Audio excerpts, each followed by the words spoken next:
A ciência ela tem avançado muito desde que surgiu.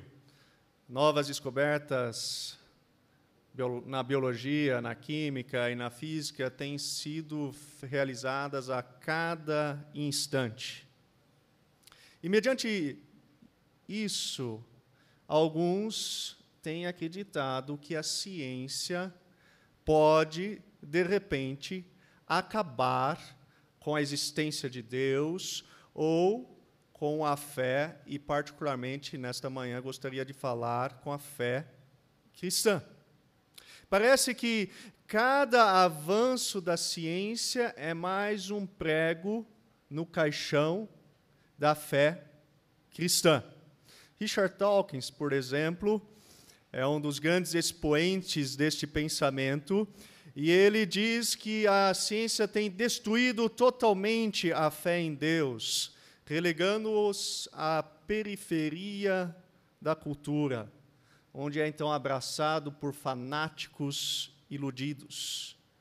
Para Dawkins, os verdadeiros cientistas devem ser ateus. Não lhes é permitido abraçarem a fé cristã.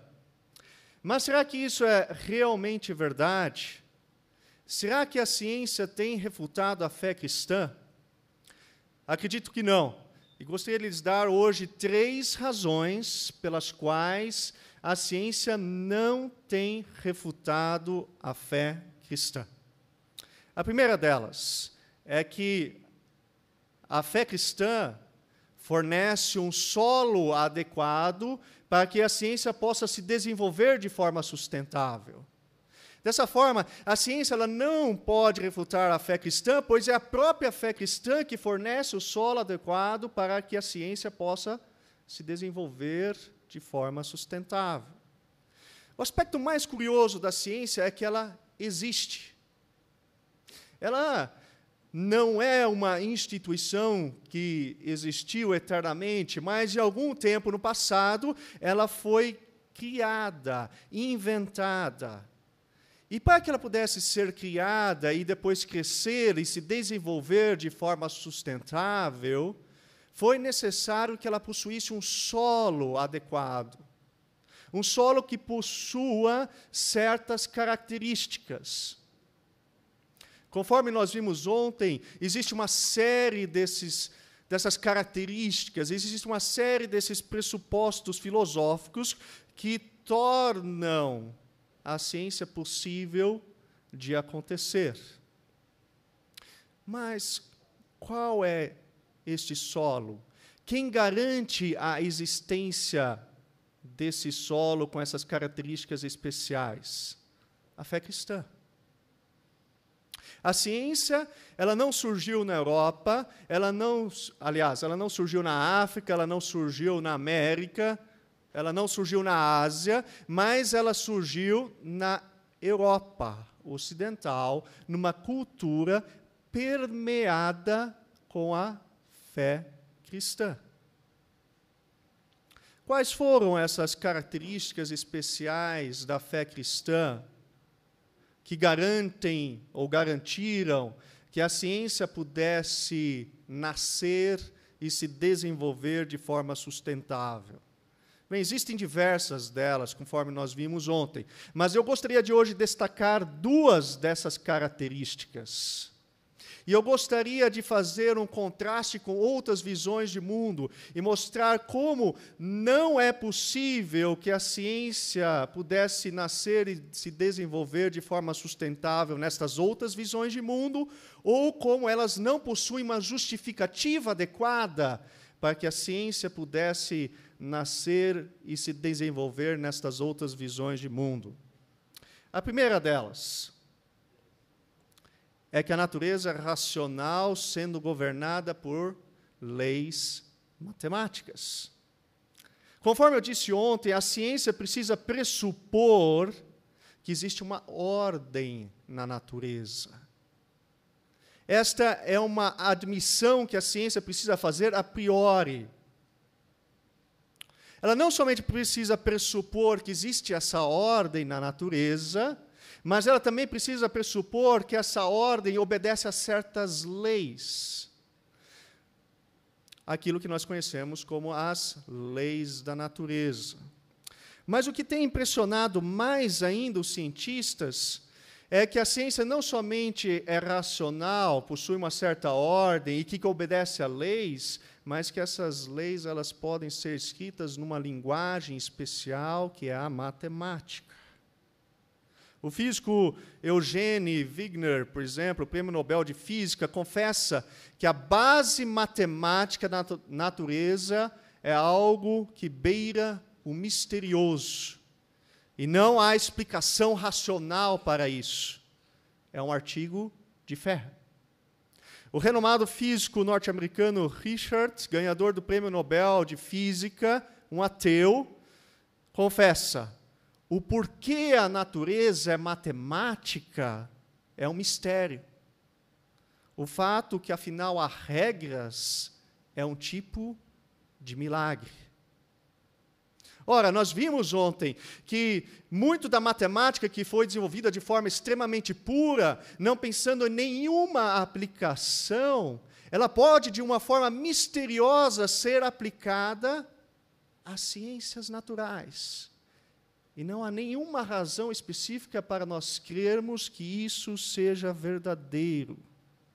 Faz parte da fé fundamental da ciência acreditar nisso.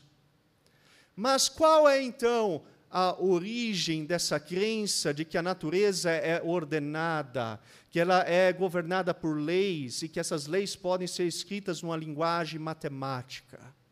Seria, de repente, o politeísmo?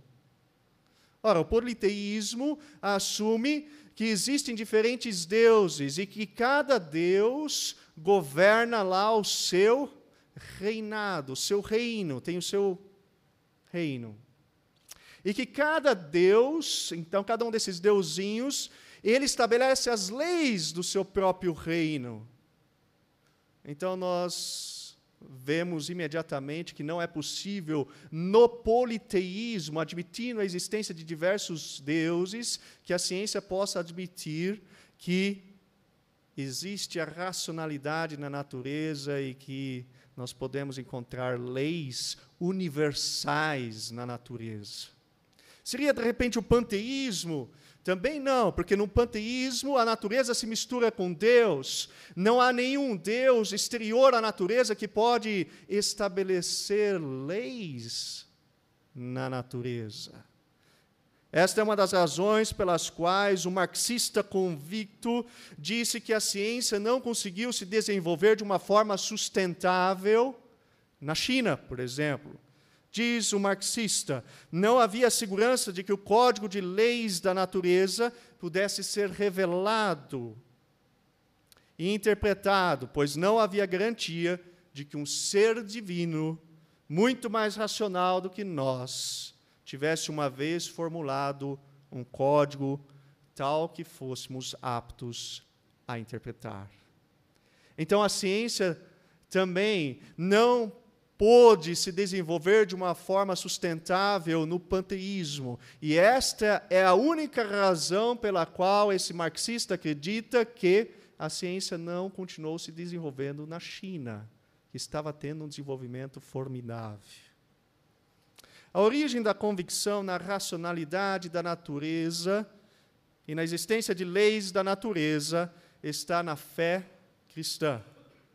No cristianismo somente existe um Deus que criou o universo. E esse Deus, ele é racional, ele é um legislador. E a fé cristã, então, admite que esse Deus que é racional, que é legislador, ele também impôs a racionalidade. Como legislador, ele estabeleceu leis de tal forma que nós pudéssemos descobri-las. É como Descartes escreveu em 15 de abril de 1630. Deus estabeleceu essas leis na natureza, da mesma forma que um rei estabelece leis em seu reino. E ele não está sozinho. Newton, Einstein, Heisenberg e muitos outros responderam da mesma forma a pergunta: O que faz a natureza ser ordenada e obedecer a leis matemáticas? Essa resposta sempre é a mesma: a mente de Deus. Então, a ciência ela não pode refutar a fé cristã, porque é a fé cristã que dá a própria base para que a ciência possa existir. E ela admite que existem leis na natureza e a racionalidade. Esta é a primeira razão. A segunda, conforme nós vimos ontem, a ciência ela pressupõe que as nossas faculdades cognitivas e sensoriais são confiáveis. A pressuposição que as nossas faculdades são confiáveis e capazes de nos dar alguma informação acerca do mundo é fundamental para que a ciência possa existir. Ela é tão fundamental que, conforme nós vimos ontem, nós não podemos sequer negar a veracidade dessa afirmação, porque, ao negá-la, nós precisamos admitir que as nossas faculdades mentais estejam dizendo a verdade. Então, as faculdades confiáveis é uma das premissas sobre as quais a ciência está construída. Mas qual é a origem dessa convicção? De onde que vem a garantia de que as nossas faculdades, elas são confiáveis? Seria, de repente, no naturalismo? Seria, de repente, na visão de que não existe nada além da natureza? O naturalista acredita que existe uma causa para tudo e que esta pode ser encontrada na própria natureza. Mas daí existe um grande problema, que o filósofo Taylor ilustrou da seguinte forma. Imagine que você esteja num trem e você está chegando no país de Gales. E, de repente, você está lá olhando para fora da janela e vê lá numa encosta um arranjo de pedras brancas dizendo o seguinte: seja bem-vindo ao país de Gales. E então, você, ao ver esta mensagem, você pode ter duas formas de explicá-la. A primeira delas é você imagina, será como que essas pedras vieram parar aí ao longo de muitos e muitos anos, sem nenhuma mente por trás e nenhuma intenção nessa mente de transmitir uma mensagem? De repente você pode admitir que aquelas pedras elas começaram a rolar por anos e anos, que tiveram alguns furacões, alguns terremotos, e de repente, depois de muitos anos, surgiu a mensagem: seja bem-vindo ao país de Gales. Esta é a primeira forma. Ela pode eventualmente ser verdadeira? Sim. Não parece de início ser muito plausível. A segunda forma de você entender esta mensagem é você achar que teve lá uma mente que pensou em escrever lá uma mensagem de tal forma que você pudesse saber que você está chegando ao país de Gales. Então, há somente essas duas formas, conforme o Marcus Eblin disse antes, de nós entendermos esta mensagem. Ou há uma mente e uma intenção por trás, ou simplesmente forças naturais fizeram com que aquela mensagem surgisse lá.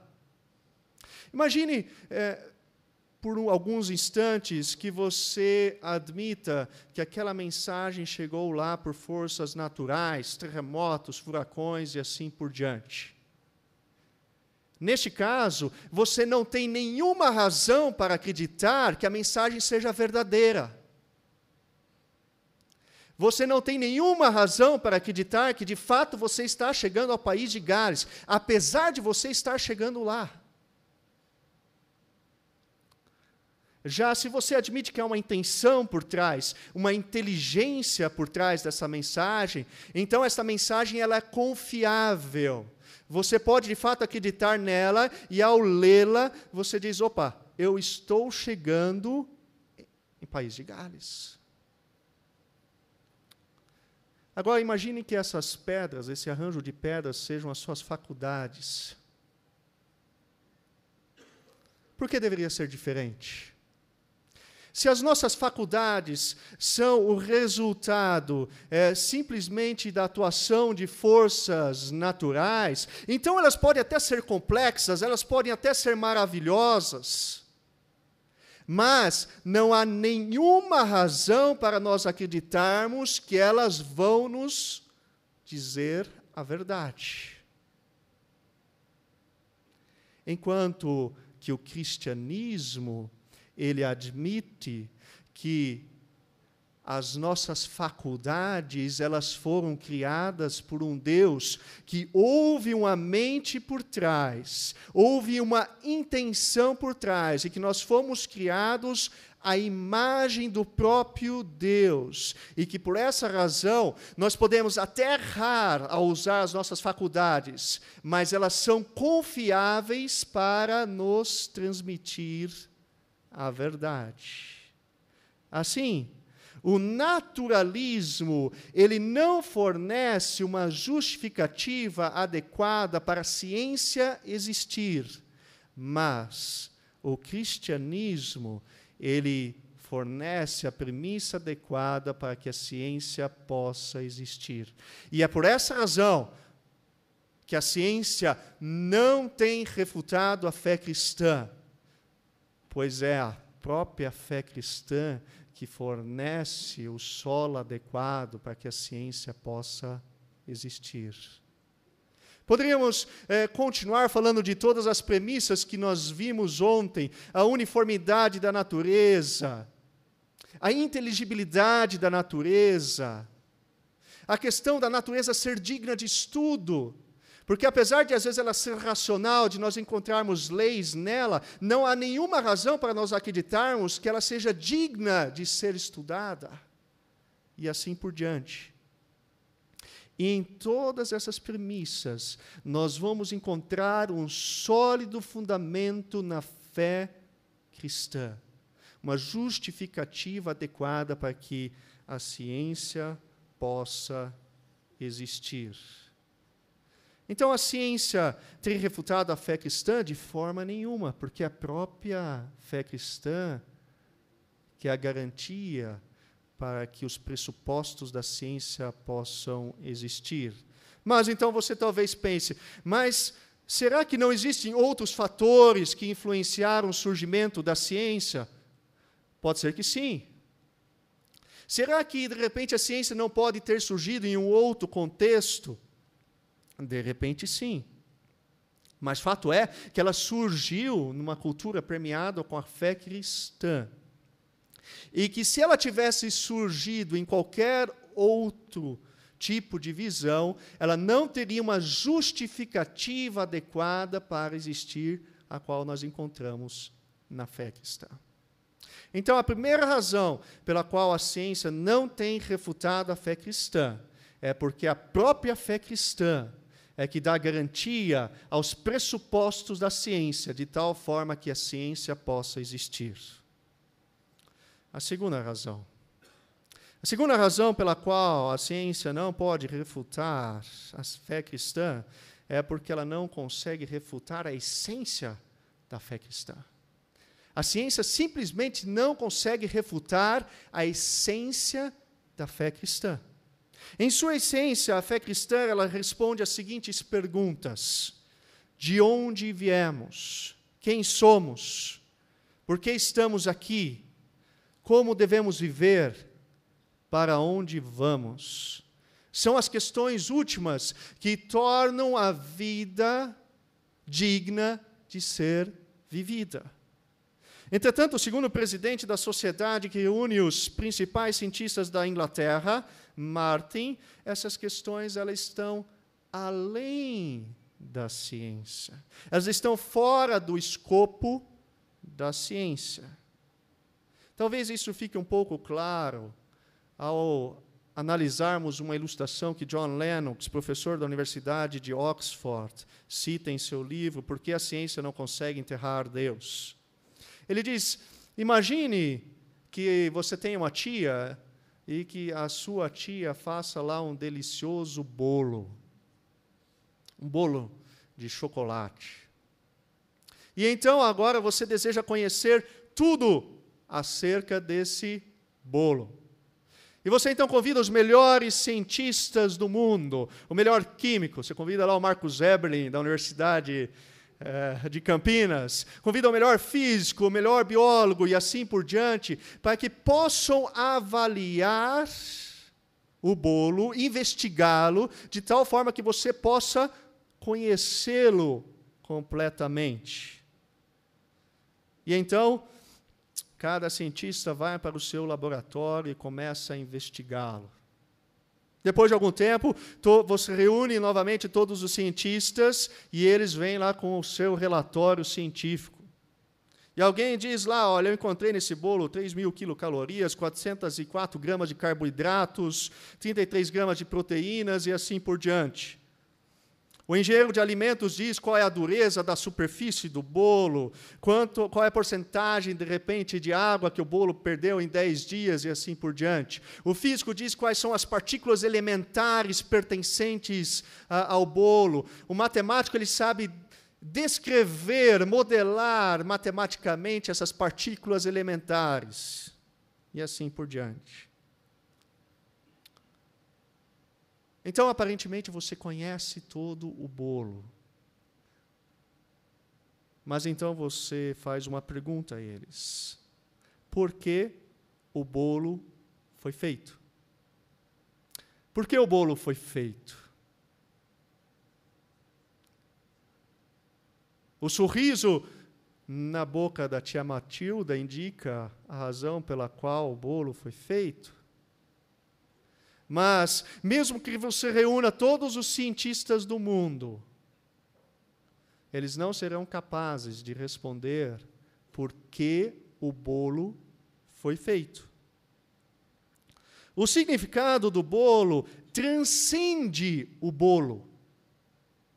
O significado do bolo, ele está além do bolo, ele está fora do bolo. Ele não pode ser encontrado no próprio bolo.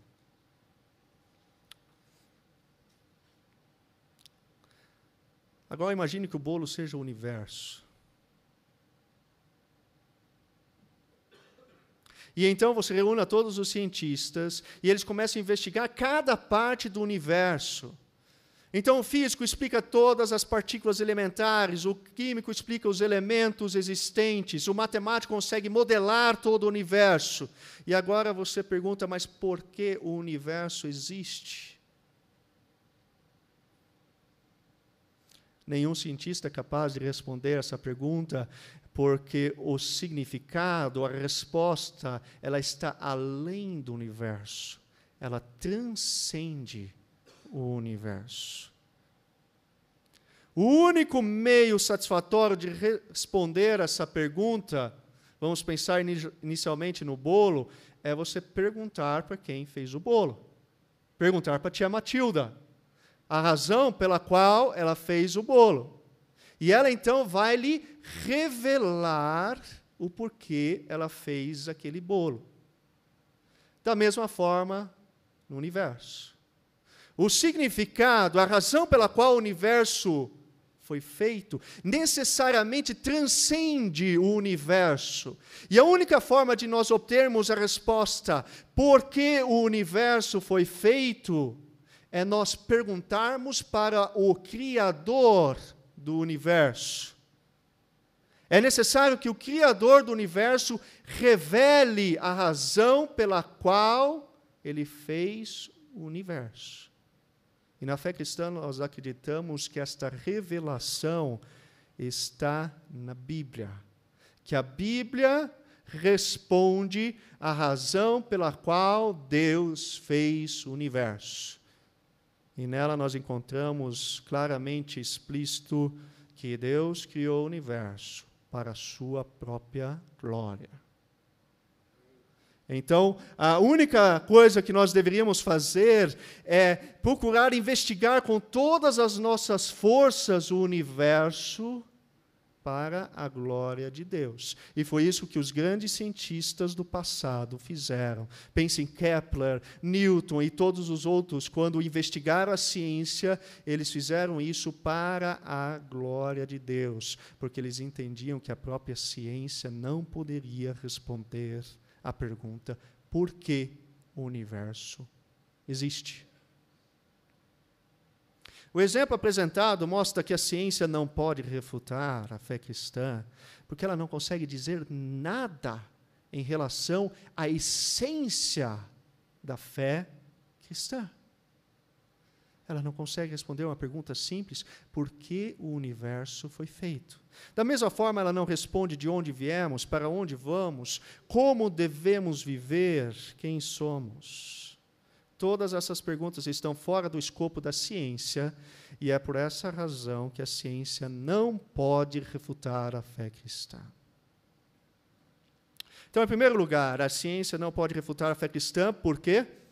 Porque é a fé cristã que dá a garantia para os pressupostos da ciência. Em segundo lugar, a ciência não pode refutar a fé cristã, porque ela não tem nada, absolutamente nada, para dizer acerca da essência da fé cristã. Em terceiro lugar, a ciência não pode refutar a fé cristã, porque, de fato, a ciência tem corroborado a fé cristã. Conforme nós vimos ontem, às vezes, a fé cristã vai fazer afirmações que podem ser verificadas ou falsificadas pela ciência. Pensemos, inicialmente, no caso da tia Matilda com seu bolo de chocolate. Nós vimos que não é possível a ciência descobrir ou responder à pergunta por que foi feito o bolo. Mas imagine agora que você vá até a tia Matilda e pergunte: por que você fez o bolo? E ela então irá lhe responder. Digamos que ela responde: eu fiz o bolo porque é o aniversário da minha sobrinha Ana. E você sabe que ela não possui nenhuma sobrinha Ana. Então você diz: opa, tem alguma coisa de errado na revelação. Existe algo de errado, algo suspeito aí. Entretanto, se ela disser: eu fiz este bolo porque é o aniversário do João, e você sabe que o João é o sobrinho dela, então, mesmo que a tia Matilda revele a razão pela qual ela fez o bolo, isso não diz necessariamente que nós depois não devemos usar a razão ou mesmo a ciência para verificar se a revelação dela está certa ou errada. Da mesma forma também na fé cristã. A Bíblia, ela revela diferentes coisas. E nós podemos usar a razão e a ciência para verificar se aquilo que a fé cristã está dizendo é verdadeiro ou falso. Nós podemos usar tanto as ciências empíricas quanto as ciências históricas para verificar ou falsificar aquilo que se encontra na revelação do Criador.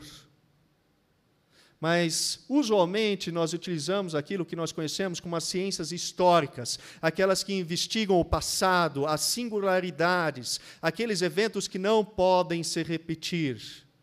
E nesta manhã eu gostaria de mencionar um fato que nós encontramos na revelação do Criador e que pode ser verificado ou falsificado pelas ciências históricas. E este é a ressurreição de Jesus Cristo.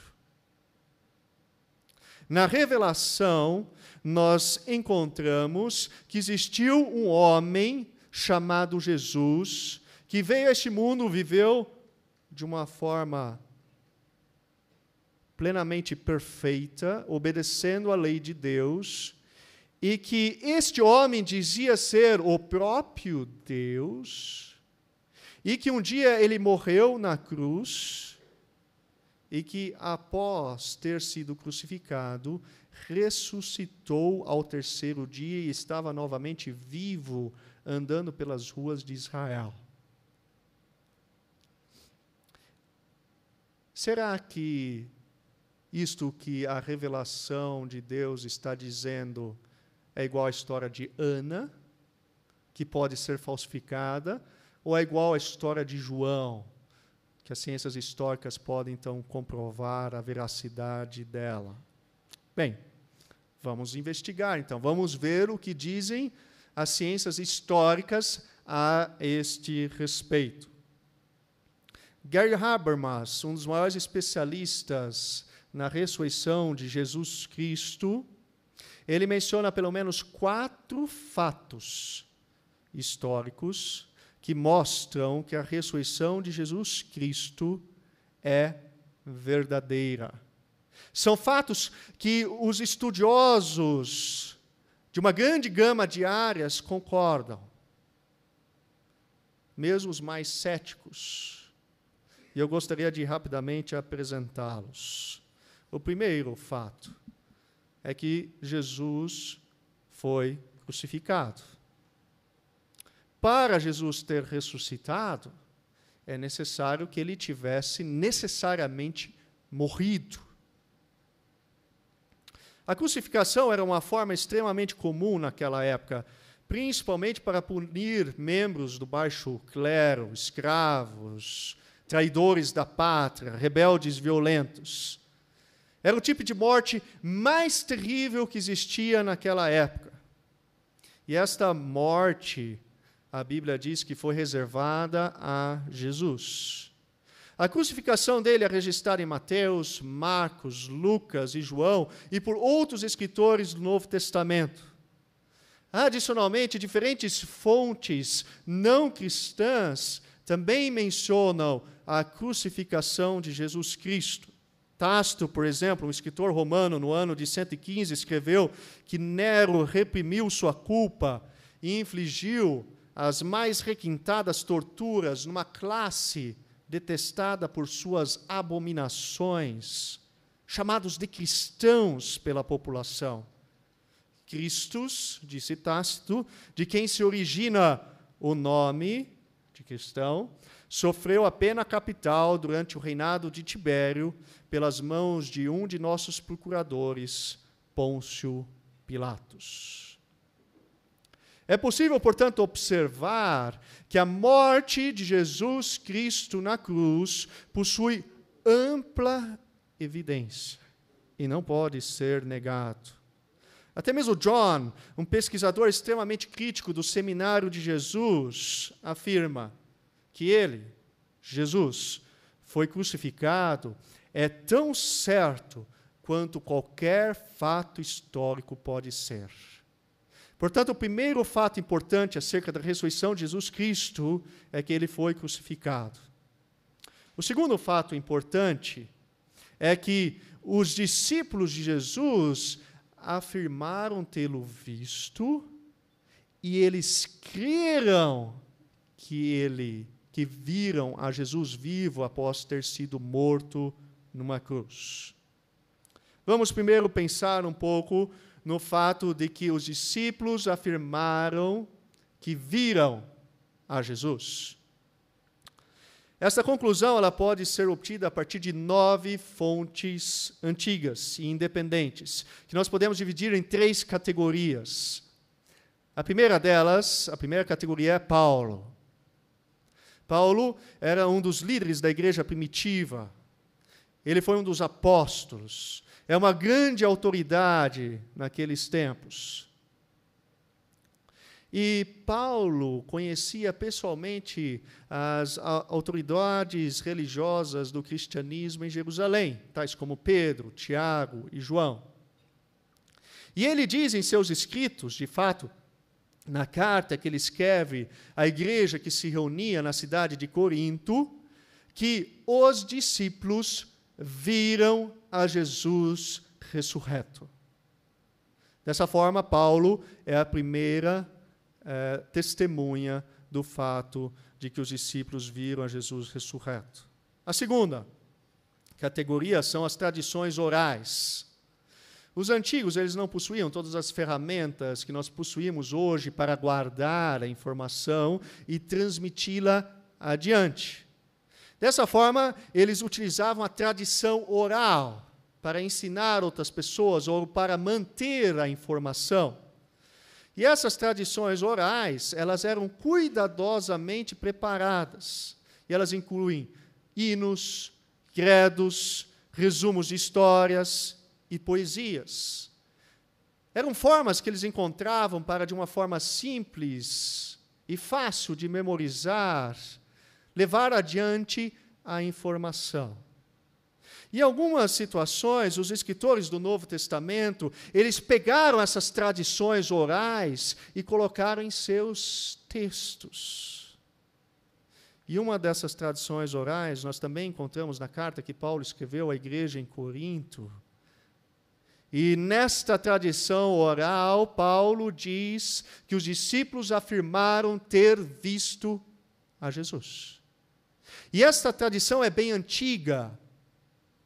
Ela possui aí, no máximo, um intervalo de 20 anos entre a ressurreição de Jesus e o próprio ato de escrever de Paulo.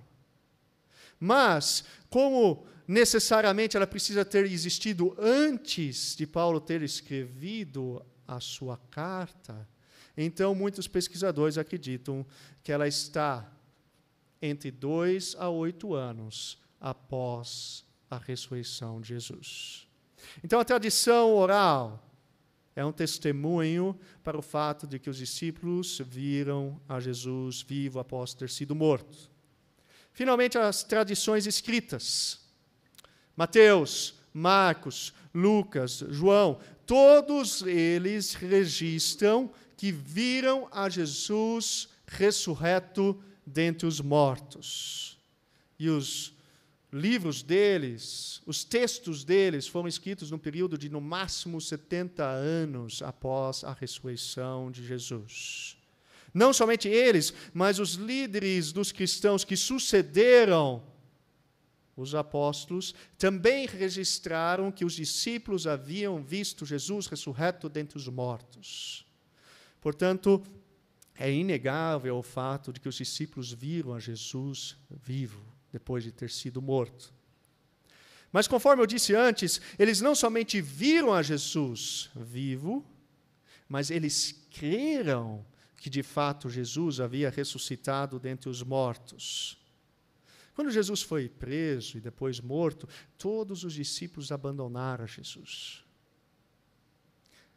Eles estavam acabados. Eles estavam acabados por diversas razões. Primeiro, porque eles sabiam que somente era pendurado no madeiro, na cruz, pessoas malditas.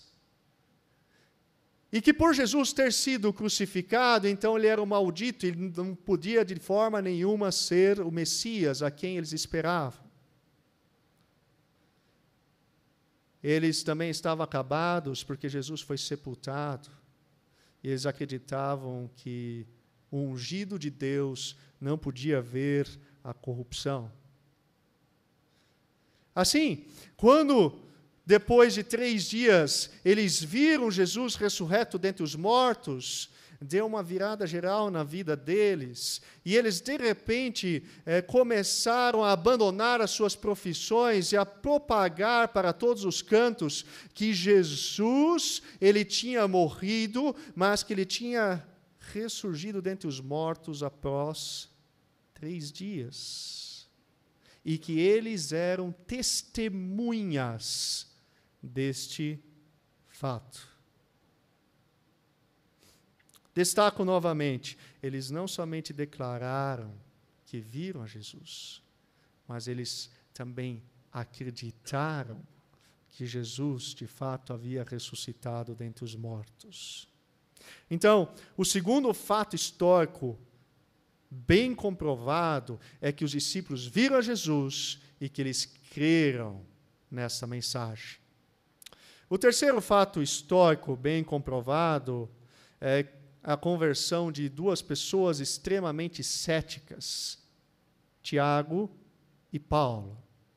Tiago era o irmão de Jesus, e a família de Jesus aparentemente não se deu muito bem com algumas questões de Jesus.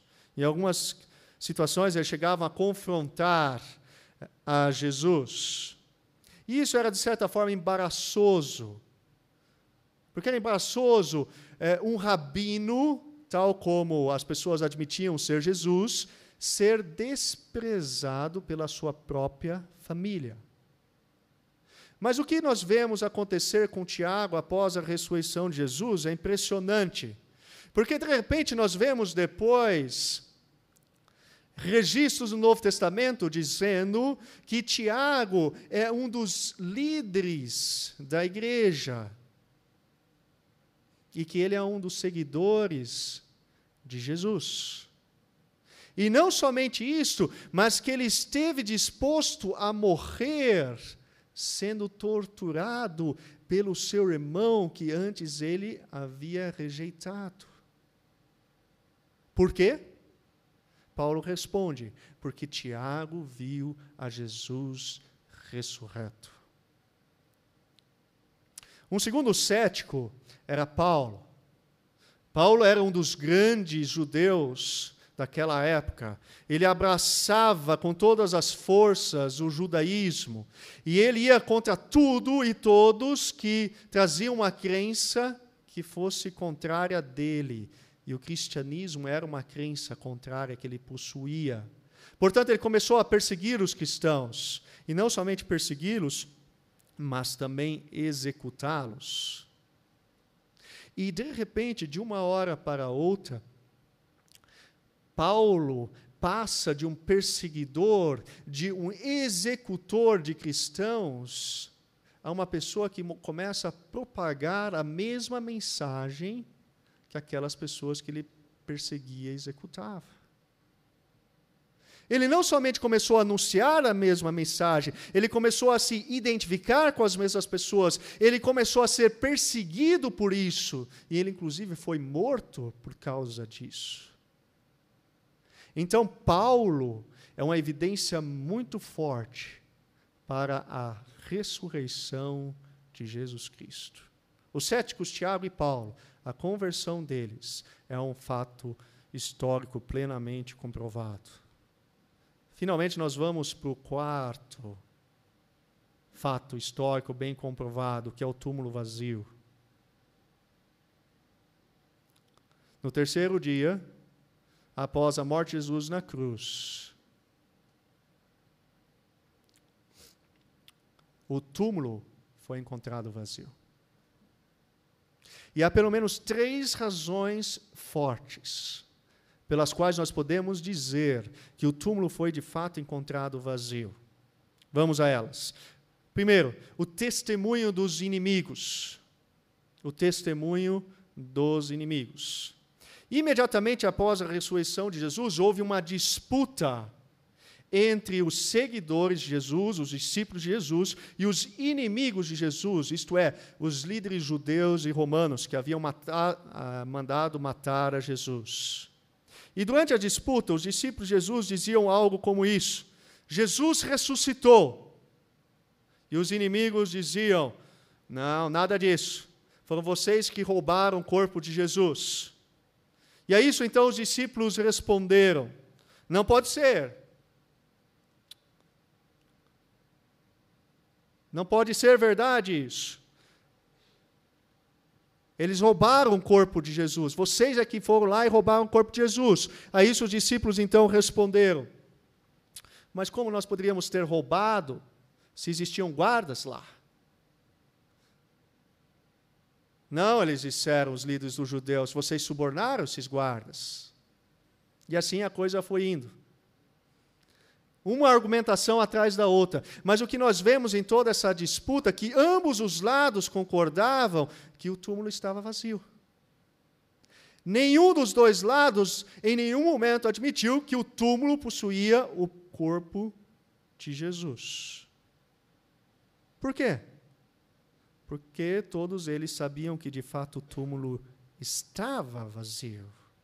Dessa forma, o testemunho dos inimigos de Jesus é um dos mais fortes para o túmulo vazio. O segundo fato que mostra o túmulo vazio é o testemunho da cidade de Jerusalém. O testemunho da cidade de Jerusalém. Quando Jesus ressurgiu dentre os mortos, os discípulos eles foram à cidade de Jerusalém propagar que aquele Jesus que havia sido crucificado publicamente em Jerusalém 3 dias antes, agora estava vivo. Ora, se os discípulos quisessem inventar uma mentira, o último lugar que eles teriam ido era a própria cidade de Jerusalém. Porque foi lá que Jesus tinha sido morto. Eles talvez iriam para Roma ou para outro lugar bem distante, para lá começar a anunciar que Jesus havia ressuscitado dentre os mortos. Mas eles foram para a mesma cidade onde Jesus havia sido publicamente crucificado e começaram a lá anunciar que de fato Jesus havia ressuscitado. Se alguém quisesse questionar que o túmulo não estivesse vazio, bastava dar um passeio de final da tarde até o túmulo de José de Arimateia, onde todos sabiam que Jesus estava crucificado, e verificar lá em loco se Jesus estava dentro ou não. E se somente uma pessoa tivesse ido lá e descoberto que o corpo de Jesus ainda estava lá, tinha acabado toda aquela história e todo aquele movimento que estava surgindo em Jerusalém. Desta forma, o testemunho da cidade de Jerusalém é um forte testemunho para o túmulo vazio. Um terceiro fato para o túmulo vazio é o testemunho das mulheres. Os evangelistas dizem que as primeiras testemunhas do túmulo vazio foram mulheres, que eram seguidoras de Jesus.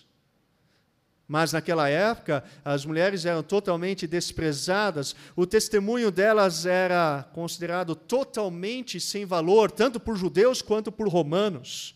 Tanto é que elas sequer poderiam comparecer aos tribunais como testemunhas, porque a população daquela época admitia que as mulheres não podiam falar a verdade, o testemunho delas não podia ser verdadeiro. E, de fato, se formos ver bem, os próprios discípulos admitiam isso, porque quando as mulheres chegaram para eles e disseram, Jesus está vivo, eles disseram, vocês estão fora de si, isso não pode ser verdade. Dessa forma, se os discípulos de Jesus quisessem inventar uma história e dizer que o túmulo estava vazio, as últimas pessoas que eles teriam colocado como primeiras testemunhas seriam as mulheres. Ninguém iria acreditar nessa história. Eles provavelmente teriam colocado talvez Pedro, talvez José de Arimateia, que era uma pessoa bem conhecida naquela época, ou o nome de uma outra pessoa qualquer, mas não as mulheres. Então, as mulheres são um forte testemunho para o fato do túmulo vazio. Concluindo, diz o ex-professor da Universidade de Oxford com relação ao túmulo vazio, todas as evidências históricas que nós possuímos são em favor do túmulo vazio. E os estudiosos que as rejeitam devem reconhecer que o fazem baseado em outras razões que aquela das ciências históricas. É o que nós temos discutido ao longo desse evento todo. Quando fatos são ignorados, é porque existe uma outra razão por trás disso. Dessa forma, a revelação da fé cristã faz afirmações que podem ser verificadas pelas ciências históricas e empíricas. E nós vimos uma desses itens da revelação que pode ser verificado, que é a ressurreição de Jesus Cristo. E como as ciências históricas têm comprovado a veracidade da ressurreição de Jesus Cristo. E aí? Será que Dawkins tem razão? Será que a ciência tem refutado a fé cristã ou a Deus? Não. É um grande não.